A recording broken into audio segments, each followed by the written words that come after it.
இதுதான் நேபாளுக்கு இந்தியாவுக்குள்ள பார்டருங்க. பார்த்துக்கோங்க எவ்வளோ பெருசாக வச்சுருக்காங்கன்னு. சூப்பர். ஸோ இப்போ வந்து எங்களுக்கு அந்த சைடு ரோடு இருக்குது, ஆனால் நேபாளில் போகக்கூடாதுன்னு சொல்லி இப்போ இங்கே கொண்டு வராங்களாம். ஏன்னா யாராவது பார்த்தா பிரச்சனை தான், பார்டரில் தான் இருக்குங்கிறது. பின்ன பார்த்து ஏதாவது இஷ்யூ வர்றதுக்கு சான்சஸ் இருக்குது. பட் இன்றைக்கி எழுதி கொடுத்துட்டு நேபாளுக்குள்ளே மறுபடியும் போனோம். எத்தனை தடவை தாண்டா அங்கிட்டு இங்கிட்ட அலைய வைப்பீங்க.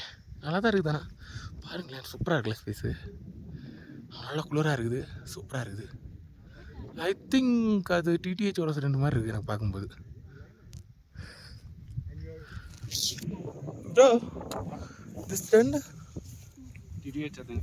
I think also TTH. No, it's a small homestay. Homestay? Okay. Being constructed. அது இன்னும் கன்ஸ்ட்ரக்ட் பண்ண முடியலையா, ஹோம் ஸ்டேன்னு சொல்கிறாரு. பார்ப்போம், ஏன்னா வேறு மேக்ஸிமம் இந்த இடத்துல வைக்க மாட்டாங்க, ரொம்ப பார்டராக இருக்குது. பாடி இதுதான் நம்ம பாடி, இவர் நம்ம பிபி, இவர் பேர் ஸ்ரீராம், ஆஸ்திரேலியன் ஸ்ரீராம். இவர்கிட்ட வந்து எப்படியாவது நான் கங்காரு வாங்கணும், அதுக்கு தான் பார்க்கணும்.